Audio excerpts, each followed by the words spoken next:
Hi, ഇന്ന് നമുക്ക് second സെമ്മിൽ ജനറൽ ഇംഗ്ലീഷ് പേപ്പറായിട്ട് ഗ്രാമർ വരുന്നുള്ളതായിട്ട് നിങ്ങൾക്കറിയാം. ആ ഗ്രാമർ ടെക്സ്റ്റിൻ്റെ പേര് language in use grammar for അണ്ടർ ഗ്രാജുവേറ്റ്സ്. അതിലെ ഫസ്റ്റ് യൂണിറ്റിലെ ഫസ്റ്റ് ചാപ്റ്ററാണ് ഞാൻ ഇവിടെ ഡിസ്കസ് ചെയ്യുന്നത്. അതിൽ കുറച്ച് ഭാഗം ആദ്യം തുടങ്ങുന്നത് തന്നെ ഇങ്ങനെയാണ്: form class and function class words. Let's begin with form class words. I am going to define a form class words. First of all, you must have an idea about traditional grammar. English grammar is traditionally described in terms of 8 parts of speech. നമുക്കറിയാമല്ലോ, traditional ഗ്രമേറിയൻസ് follow ചെയ്യുന്ന രീതി അനുസരിച്ച് parts of സ്പീച്ചിൽ 8 parts ആണുള്ളത്. ഏതൊക്കെയാ പറയാമോ?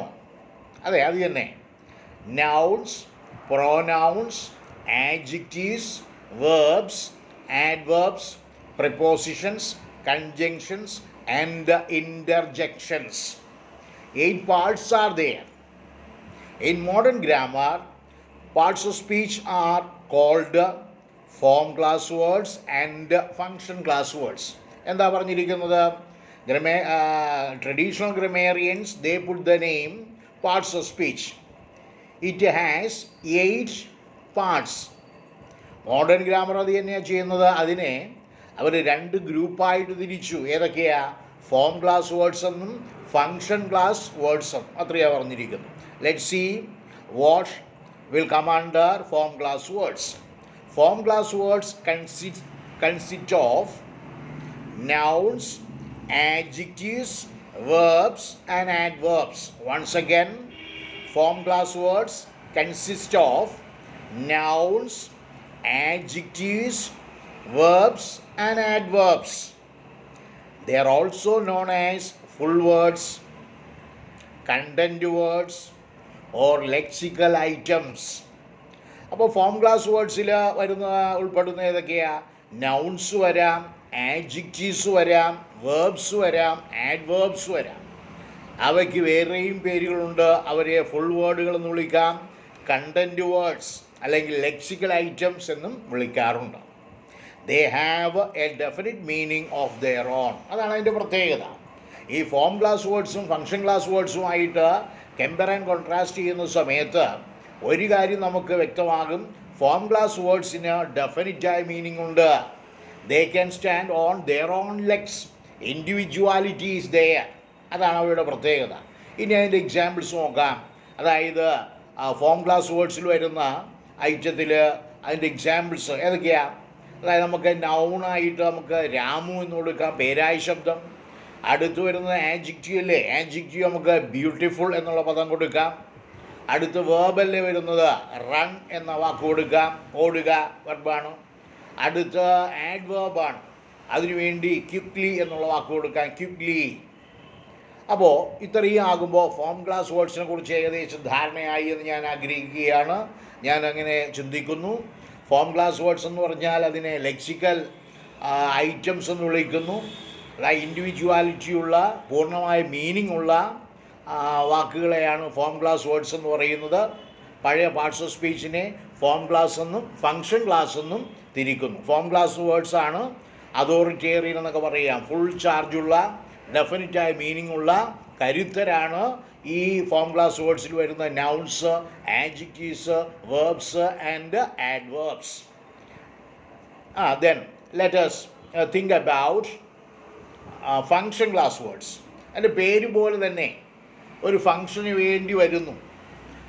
അതിനത്രയും, അതായത് form class വേർഡ്സുമായിട്ട് compare ചെയ്യുമ്പോൾ comparatively they have got A lesser meaning. വളരെ കുറഞ്ഞ മീനിങ് മാത്രമുള്ള വാക്കുകളാണ് ഈ ഫങ്ഷൻ ക്ലാസ്സിൽ വരുന്നത്. അതിൽ ആരൊക്കെ ഉൾപ്പെടുന്നു നോക്കാം.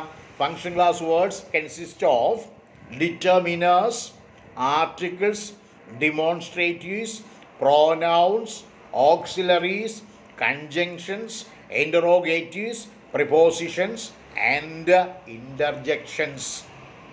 ഇവയൊക്കെയാണ് നമ്മൾ നൗൺസ് ആഡ്ജക്റ്റീവ്സുമായിട്ട് കമ്പയർ ചെയ്യുമ്പോൾ ഉണ്ടല്ലോ, ഇവയ്ക്ക് പ്രാധാന്യം കുറവാണ്.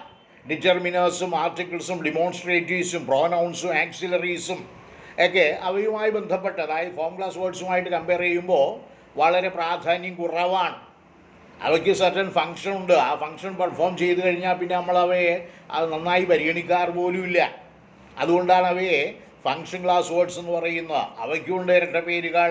Function class words are also known as empty words. എന്നാൽ ഫോം ക്ലാസ് വേർഡ്സിന് പറയുന്ന പേരോ ഫുൾ വേർഡ്സ് എന്നാണ് പറയുന്നത്. ഫുൾ ഇതാണെങ്കിൽ എംപ്റ്റി ആണ്. പിന്നെ ഇതിൻ്റെ വേറൊരു പേര് സ്ട്രക്ചർ എന്നും പറയും, വേറെ പേര് ഗ്രമാറ്റിക്കൽ എന്നും പറയാം, ഫങ്ഷൻസ് എന്നും അല്ലെങ്കിൽ ക്ലോസ്ഡ് വേർഡ്സ് എന്നും പറയാറുണ്ട്. അപ്പോൾ ഇവയുടെ വേറെ പേരുകളൊക്കെ ഏതൊക്കെയാണ്? ഒന്ന് empty, structure, grammatical, functions or closed words. അപ്പോൾ മനസ്സിലായല്ലോ, രണ്ടുമായിട്ട് കമ്പയർ ചെയ്യുമ്പോൾ അതായത് വളരെ prominent place, greater place must be given to form class words because they have their own individuality. They have a definite meaning, so that they will be treated accordingly. ഇതിന് examples നോക്കാം. Function class വേർഡ്സിന് examples ആയിട്ട് നമുക്ക് A ഏത് വേണം എടുക്കാം. എയും ആനും ദായും ഇതൊക്കെ എന്താ ആർട്ടിക്കിൾസിൽ വരികയാണ്. അതെല്ലാം ഇവിടെയാണ് വരുന്നത്. അടുത്ത പിന്നെ ഡിമോൺസ്ട്രേറ്റീവ് പ്രോനൗൺസ് ആയ ദിസ്, ദാറ്റ്, ദീസ്, ദോസ് ഇതെല്ലാം ഈ ഗ്രൂപ്പിൽ പെടുന്നതാണ്. അടുത്ത് പ്രോനൗൺസ് ഹി, ഷീ, ഇറ്റ് എന്നൊക്കെ വരുന്നില്ലേ, I, we, you, they, he, she, it ഇതെല്ലാം ഈ ഗ്രൂപ്പിൽ പെടുന്നു. ഓക്സിലറി വെബ്സ് ഉണ്ടല്ലോ, പ്രൈമറി ഓക്സിലറീസും മോഡൽ ഓക്സിലറീസും ഈ കാറ്റഗറി ചേർക്കാവുന്ന. പ്രൈമറി ഓക്സിലറീസ് എന്ന് പറയുന്നത് ബി, ഹാവ്, ഡു. ഇത് അതിൻ്റെ ഫോംസ് എടുക്കാം. ബിയുടെ ഫോംസ് എന്ന് പറയുന്നത് am, is, are, was, were ഇതെല്ലാം ഇതിൽ വരുന്നതാണ്. അതുപോലെ തന്നെ മോഡൽ ഓക്സിലറീസ് എന്ന് പറയുന്നത് can, could, shall, should, will, would, may, might, must, dare അങ്ങനെ പോകുന്നു. ആ ലിസ്റ്റെല്ലാം ആ ഗ്രൂപ്പെല്ലാം ഫങ്ഷൻ ക്ലാസ് വേർഡ്സിൽ ഉൾപ്പെടുത്തുക. അടുത്ത കൺജങ്ഷൻസ് ആയിട്ട് വരുന്ന ആൻഡ്, ഓർ, ബട്ട് വേറെ ഒരുപാടുണ്ട്. ഞാൻ കോർഡിനേറ്റേഴ്സിൻ്റെ ലിസ്റ്റ് വരുന്നതാണ് ആദ്യം പറഞ്ഞത്. ഇനി സബോർഡിനേറ്റേഴ്സായ ഒരുപാട് കൺജങ്ഷൻസ് ഉണ്ട്. അതെല്ലാം ഈ ഗ്രൂപ്പിൽ വരാം. Interrogatives who, whose, whom, which, what ഇതെല്ലാം ഇവിടെ വരാം. അതുപോലെ prepositions to, from, on, at ഇങ്ങനെയുള്ളവ. പിന്നെ ഇൻ്റർജെക്ഷൻസ് വ്യാക്ഷേപകങ്ങൾ എന്ന് പറയുന്ന അലാസ്, ഹുറ എന്നൊക്കെയുള്ള ശബ്ദങ്ങൾ ഇതെല്ലാം ഫങ്ഷൻ ക്ലാസ് വേർഡ്സിലാണ് ഉൾപ്പെടുത്തിയിരിക്കുന്നത്. അപ്പോൾ ട്രഡീഷണൽ ഗ്രമേറിയൻസ് അവർ ഫേവർ ചെയ്തിരുന്ന പേര് എന്ന് പറയുന്ന പാർട്സ് ഓഫ് സ്പീച്ച് ആയിരുന്നു. അതിൽ 8 ഗ്രൂപ്പുകൾ, 8 അംഗങ്ങളാണ് ഉണ്ടായിരുന്നത്. അതിനെ മോഡേൺ ഗ്രമേറിയൻസ് വേറെ പേരിട്ട് വിളിക്കാൻ ആഗ്രഹിക്കുന്നു. അങ്ങനെ അവർ 2 ഡിവിഷനായി തിരിച്ചു. ഒന്ന് ഫോം ക്ലാസ് വേർഡ്സ് എന്നും മറ്റതിനെ ഫങ്ഷൻ ക്ലാസ് വേർഡ്സ് എന്നും. ഫോം ക്ലാസ് വേർഡ്സിൽ വരുന്ന പ്രധാനപ്പെട്ട ഐറ്റംസ് ഞാൻ പറഞ്ഞതാണ്. Nouns, adjectives, verbs and adverbs. അത്രയും പ്രധാനപ്പെട്ട ആളുകളാണ്. അപ്രധാനമായ prepositions, conjunctions, articles, auxiliary verbs ഇങ്ങനെ ഇവരുടെ കൂട്ടമാണ് ഫങ്ഷൻ ക്ലാസ് വേർഡ്സിൽ ഉൾപ്പെടുത്തിയിരിക്കുന്നത്. ഇത്രയും നിങ്ങൾക്ക് മനസ്സിലായി എന്ന് ഞാൻ പ്രതീക്ഷിക്കുന്നു.